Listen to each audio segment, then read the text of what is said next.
Well, it's been a wonderful evening together, and I can't think of a better way to end our event tonight than with a call to action from Holly Jordan, a celebrated Durham educator and activist. And Holly, thank you so much for being here. So just a little snippet about Holly. Holly taught for 16 years at Durham's Hillside High School, where she served as an International Baccalaureate English teacher, as well as an advisor for the Hillside Gender and Sexuality Alliance. During her tenure at Hillside, she also mentored pre-service teachers for the Duke Master of Arts in Teaching program. Recently, Holly joined Carolina Friends Upper School in Durham as a language arts teacher and advisor. She is a former chair of the Safe Schools North Carolina Board of Directors and currently leads professional development trainings for TeachHouse and other North Carolina educators focused around LGBTQ+ equity and inclusion, restorative and culturally responsive practices, and teacher health and well-being. Please join me in welcoming Holly Jordan. We're so glad you're here, Holly. Thank you so much, Dr. Rigsby. I am really thrilled to be here tonight and learning with you and from you. So thanks to all of you for taking your Thursday night to be here and to learn. Tonight's closing call to action is about leaning into curiosity as an agent for change. And I hope there are some things you got curious about here tonight. And we want to talk about how we can move that curiosity into action. So I'm going to ask you to engage your brains once more. And you can just think this, or if you're willing, I would love it if you would drop your responses into the chat. When you think about curiosity, what words or feelings does that evoke? What images or experiences come to mind? Take a moment to think about that and maybe write about that in the chat.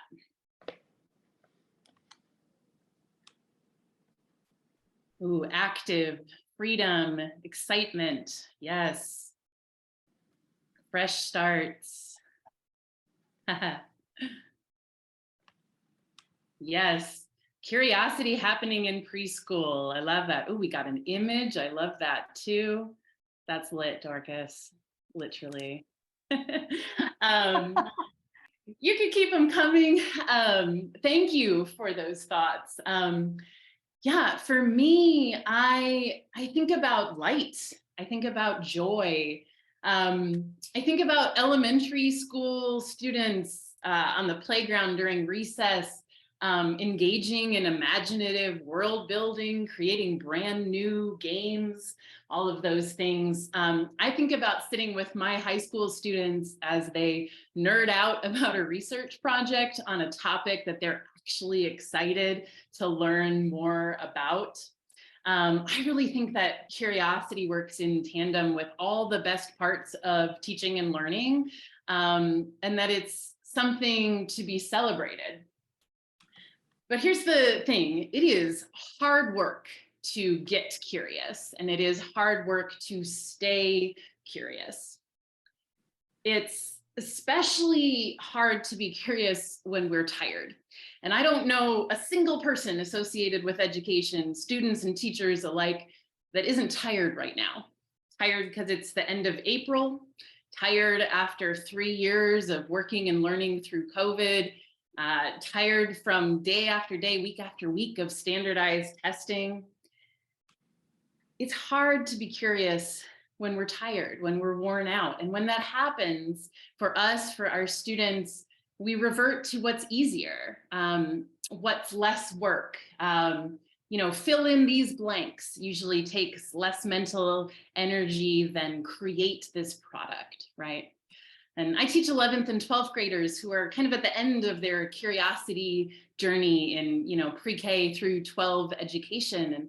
And I'm sad to say that sometimes I meet students whose curiosity is gone by the time they get to me because of the way their education experience has gone.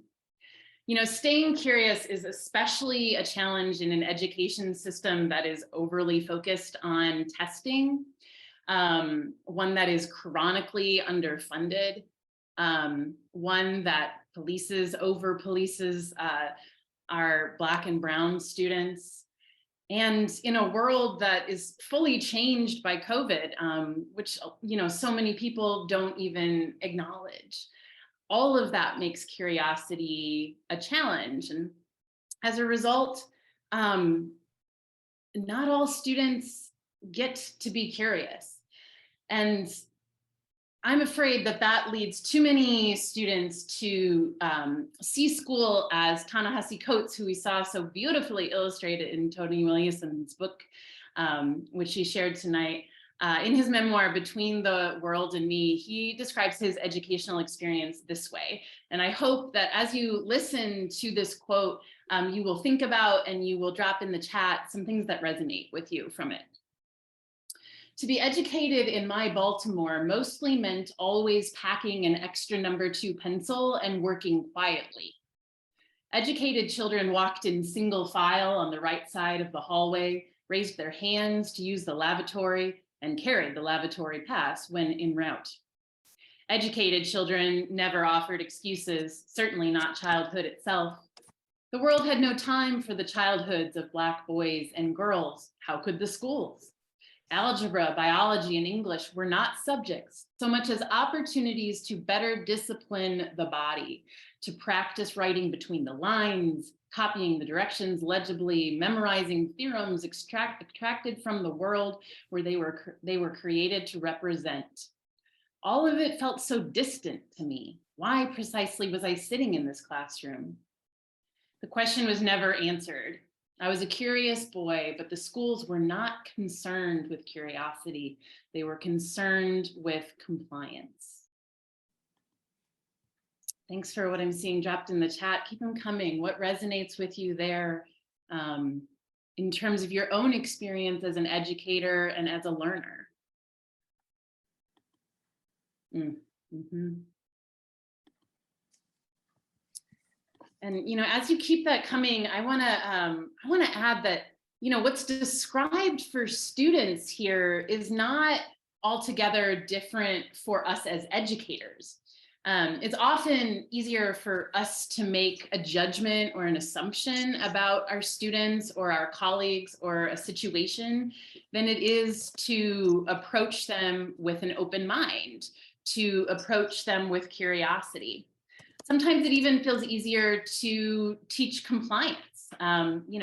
Stand in this line, bubble in this answer, stop talking, than to create the kind of environment in which students can healthily test boundaries and access creativity. And when I think about what happens when we stop being curious, we start being jaded. And I think that applies to students and teachers alike. In that same passage that I just read from, Ta-Nehisi Coates goes on to say, I loved a few of my teachers, but I cannot say I truly believed any of them. So curiosity is a challenge, right? But y'all, curiosity can create change. And I imagine, like many of you, that you believe, like I do, that the world needs change, our society needs to change, our system needs to change. Way to hit on that point the same time as me, Danielle. That's awesome. So the ever brilliant James Baldwin describes how curiosity is necessary for change in his talk to teachers, which is an amazing piece that I highly recommend if you haven't read it. He says this: the paradox of education is precisely this, that as one begins to become conscious, one begins to examine the society in which he is being educated. The purpose of education, finally, is to create in a person the ability to look at the world for himself, to make his own decisions, to say to himself, this is Black or this is white, to decide for himself whether there is a God in heaven or not, to ask questions of the universe, and then to learn to live with those questions is the way he achieves his own identity. But no society is really anxious to have that kind of person around. What societies really ideally want is a citizenry which will simply obey the rules of society. If a society succeeds in this, that society is about to perish. The obligation of anyone who thinks of himself as responsible is to examine society and try to change it and to fight it at no matter what risk. This is the only hope society has. This is the only way societies change. Baldwin doesn't use the word curiosity here, but he describes it, right? He describes the outcome we want for our students and for our world. You may want to drop along with me some of the phrases he uses that describe curiosity. Be thinking about them or drop them in the chat. Make their own decisions, he says, right? Ask questions of the universe. Achieve their own identity, and yeah, examine society and try to change it because it's the only hope society has. So what can we as educators do to cultivate curiosity for the sake of our students and for the sake of societal change? The first thing I'll say is that some of the roadblocks to curiosity in education are systemic, and we can advocate for change, right? So for example, one way to encourage curiosity in schools is a wide range of elective classes, right? So students have access to learning about things they're interested in, they're passionate about, but a wide range of electives requires fully funding schools, right? And so that's something we need to advocate for. Another roadblock is when students can't be themselves at school, when their identities are marginalized. They're going to struggle to be curious because their mental energy is spent on self-protection, right? So we need to fight against bills that hurt those students. Anti-CRT bills, right? Bills that say transgender girls can't play sports. Even a bill to ban the creative art of drag, right? All of those things impact our students, and we can fight against those things. And students also can't access curiosity when they're not safe.